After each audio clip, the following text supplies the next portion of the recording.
in one of your books, pardon me for not recalling which one, I've read both the latest ones for sure, um, about in the dynamic of whether it's, let's say, relationship, but it could also be with a situation or a circumstance where there's this, I find there's a blurred line between using your circumstance to purify and um, and then recognizing when it's time for something to end. And there's a blurred line there, and or there can be. And something that touched me really deeply was you had, I'm paraphrasing, but you used the language around, especially in a dynamic where there's one partner has awakened and is using their circumstance, bringing consciousness into what is triggering them and how they're showing up, and the other partner is not, how it is the responsibility of that is awake to not only be the presence and to not perpetuate the trigger, but then to ultimately also move things on if that is in fact what's being called for. And I'm just wondering if you could speak a little bit to that circumstance of how we stay within something without almost becoming addicted to that need for purification. And then also discerning when it is time for something to naturally, when it has come to a natural close and it's upon you to make that action happen.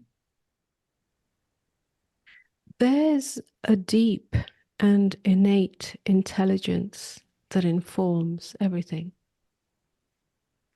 And the more awake you are, or the more you have awakened, the more deeply you have awakened, the more steeped in presence and openness you are. That innate intelligence comes to the forefront of that information that informs and guides your life. So whilst we may think that I have to do something, it's not actually the self that's doing it. It's the intelligence that's informing you.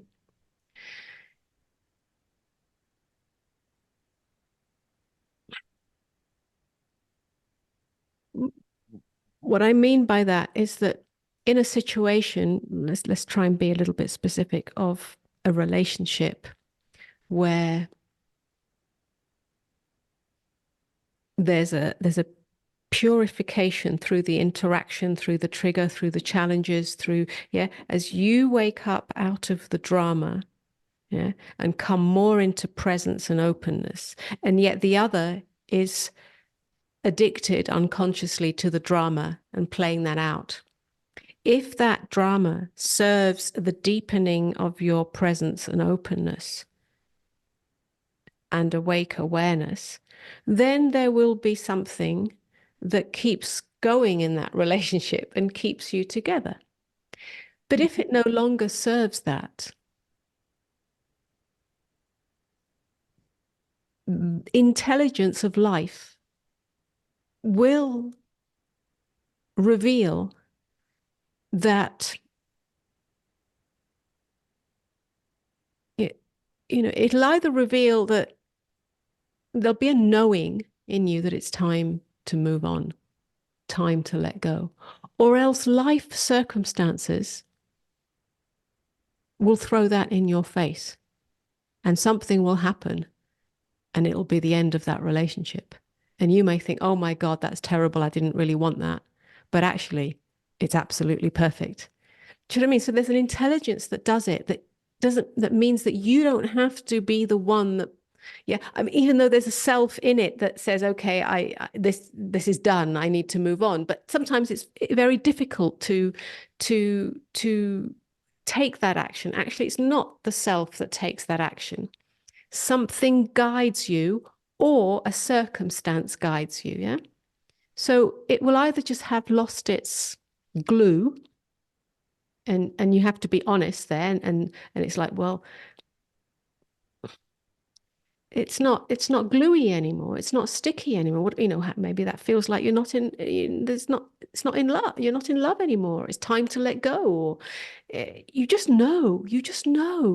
And there may be great heartbreak, and it's difficult because you've been in some way friends on the path or enemies on the path. But it's time to let go, and you can do that gracefully. And sometimes it's not so graceful at all because the other doesn't want to let go, or you feel like you can't let go because it'll let them down or hurt them. And then life will do that for you. Yeah, something will come along that yeah, so it'll just come undone. That's what I'm really saying. Whatever needs to come undone will come undone, unless you're addicted to drama as well, in which case it'll just carry on. Yeah. Mhm. We don't use situations for our purification. Yeah, it's not a conscious choice in that way. It's simply just what happens when we're on a path of growth.